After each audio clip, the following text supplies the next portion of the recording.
Bonjour, mon nom est Brenda Bujold, infirmière depuis 20 ans et passionnée de communication.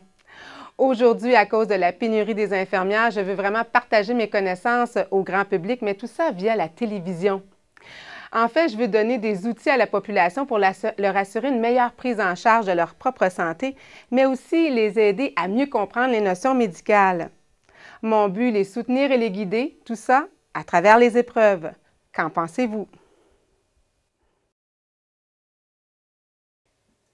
Lorsque vous avez un rendez-vous chez un médecin, on veut des réponses à nos questions, mais surtout un diagnostic. Et puis malheureusement, souvent, lors d'une première rencontre, on ne peut pas toujours poser un diagnostic.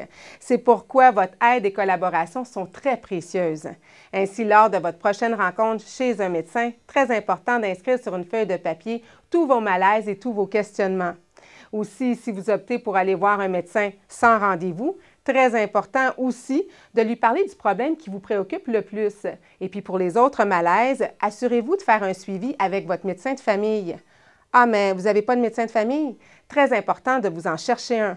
La semaine prochaine, nous verrons ensemble tous les moyens pour trouver un médecin de famille ici, au Québec. C'est quand la dernière fois que vous vous êtes fait masser? Depuis trop longtemps déjà. En fait, les massages offrent plusieurs vertus. Physiquement, ça diminue les tensions, ça augmente la circulation sanguine, mais les massages, c'est beaucoup plus que ça. C'est vraiment une occasion de prendre une pause pour soi afin de décrocher du train-train quotidien. Et c'est aussi au son de la musique douce qu'on réussit réellement à se détendre. Mais les massages, c'est surtout un cadeau santé qu'on prend pour soi afin de se ressourcer le corps, mais aussi l'esprit. Alors, n'oubliez pas de prendre un rendez-vous pour vous-même et tout ça pour votre mieux-être. On s'inquiète souvent en présence de fièvre, mais la fièvre en soi n'est pas une maladie, mais plutôt un symptôme. Et c'est une réaction qui est normale de notre système immunitaire. Alors, si vous soupçonnez vraiment faire de la fièvre, mesurez-la avec un thermomètre. En Fahrenheit, la fièvre débute à partir de 100,4. Et en Celsius, elle débute à partir de 38. Et si vous avez réellement une augmentation de la température, buvez beaucoup, reposez-vous et surtout prenez un analgésique pour diminuer les douleurs. Et en tout temps, si vous voyez une diminution de votre état général, s'il vous plaît, consultez un médecin.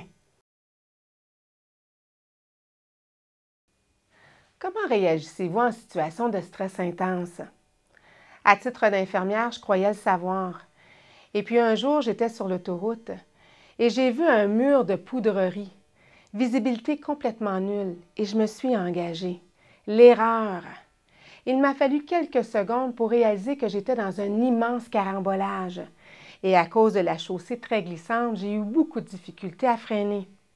Une fois immobilisée, j'ai regardé dans mon rétroviseur et j'ai vu une quinzaine de voitures endommagées, la présence policière, mais aussi une voiture très accidentée.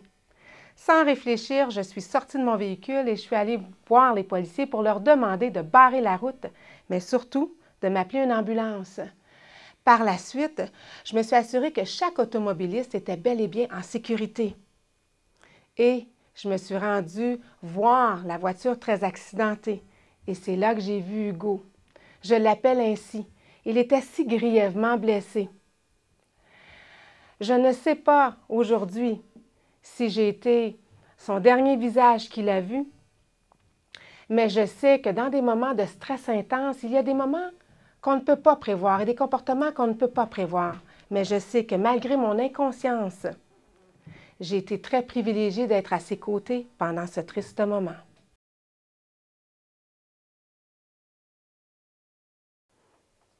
Oui, je suis une passionnée de la santé et aussi du mieux-être. Je vais être choisie à titre de chroniqueuse infirmière afin de répondre aux nombreux questionnements de la population. Infirmière, chroniqueuse et pourquoi pas? Je demeure disponible pour vous pour une audition à votre convenance. Au plaisir et tout ça pour la santé.